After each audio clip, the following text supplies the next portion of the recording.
पीले दांत वाली बहू। रंजना कभी ब्रश नहीं करती थी। उसे कितनी बार उसके माँ बाप ने डांटा, लेकिन उसका कोई असर उस पर होता ही नहीं था, जिस कारण से उसके दांत पीले पीले हो जाते हैं। शादी के बाद।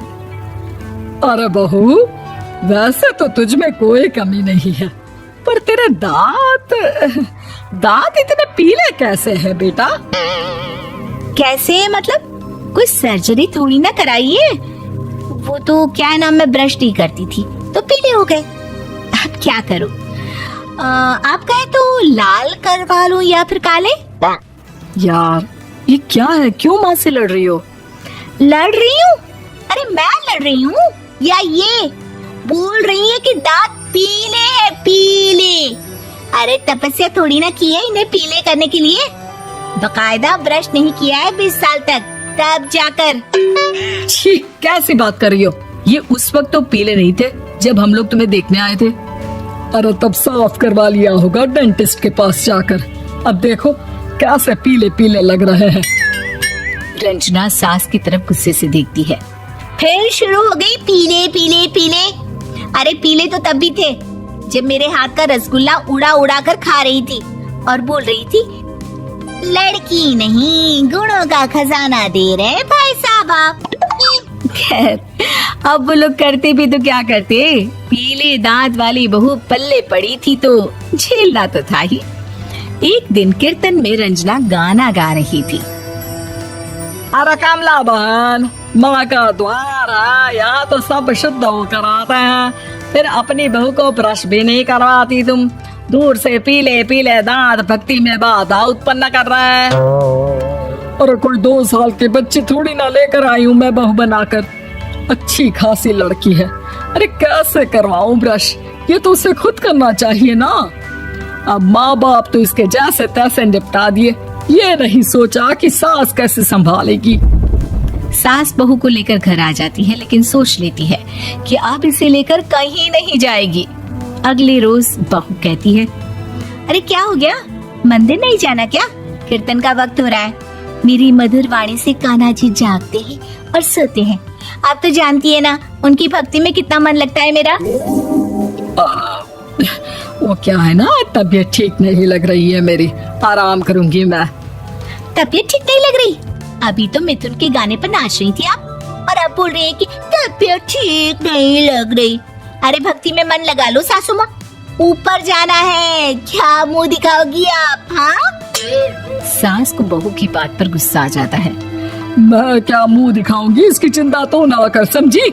अपने मुंह की चिंता कर, जो ये पीले पीले दांत लेकर हर जगह पहुंच जाती है। पता है लोग कितना मजाक बनाते हैं। ना जी ना, मैं नहीं जाना कहीं तेरे साथ।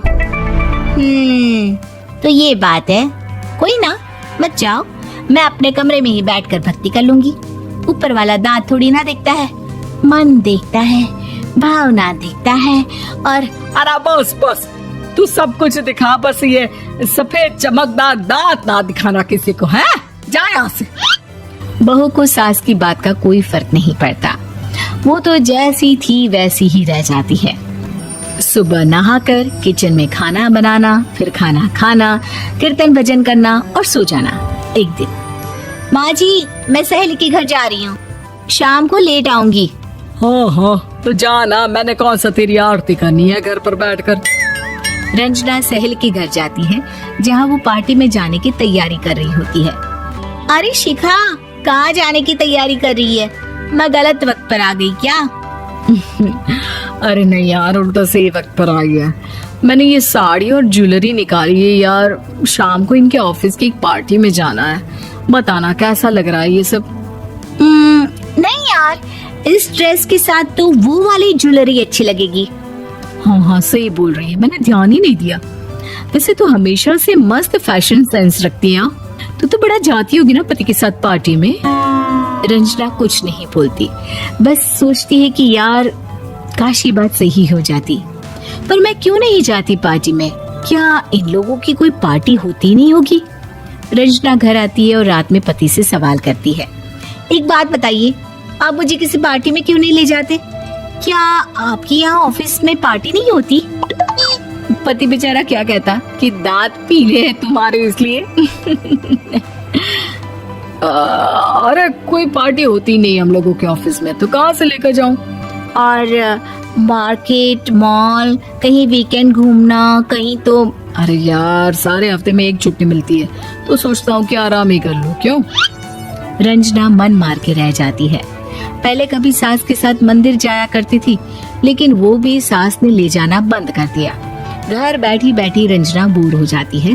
तभी उसे आइडिया आता है और वो मायके जाने का सोचती है। सासू माँ, 2 दिनों के लिए मम्मी के घर जा रही हूँ। अच्छा ठीक है, आराम से जा। और हाँ, माँ से कुछ अच्छी आदत सीख कर आना कि कैसे शरीर के हर भाग की तरह दांतों की सफाई भी जरूरी होती है, समझी?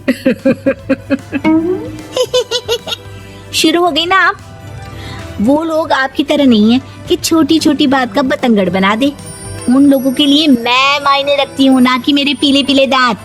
रंजना माँ को बिना बताए उन लोगों को सरप्राइज देती है, लेकिन जैसे ही वो दरवाजे पर पहुंचती है, अंदर देखती है कि घर वाले कहीं जा रहे होते हैं। अब माँ, काश रंजना दीदी के दांतों वाली प्रॉब्लम नहीं होती, तो वो भी हम लोगों के साथ चलती ना बुआ जी की बेटी की शादी में। हाँ बेटा, लेकिन अब उसे कौन समझाए कि उसको उसके पीले दांत नहीं दिखते, लेकिन उसके आसपास के लोगों को कितना एम्बैरेसिंग फील कराते हैं।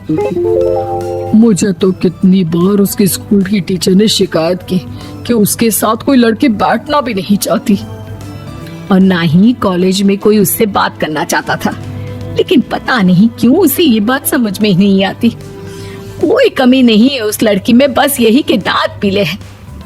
वो तो भला हो जीजा जी और उनकी माँ का, जो दीदी को जैसी है वैसे ही रखा हुआ है।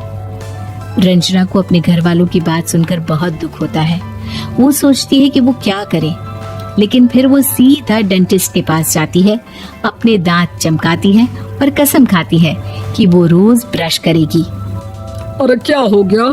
तुम तो 2 दिनों के लिए गई थी ना, पर कोई ना, अच्छा है, चलो आ गई तो।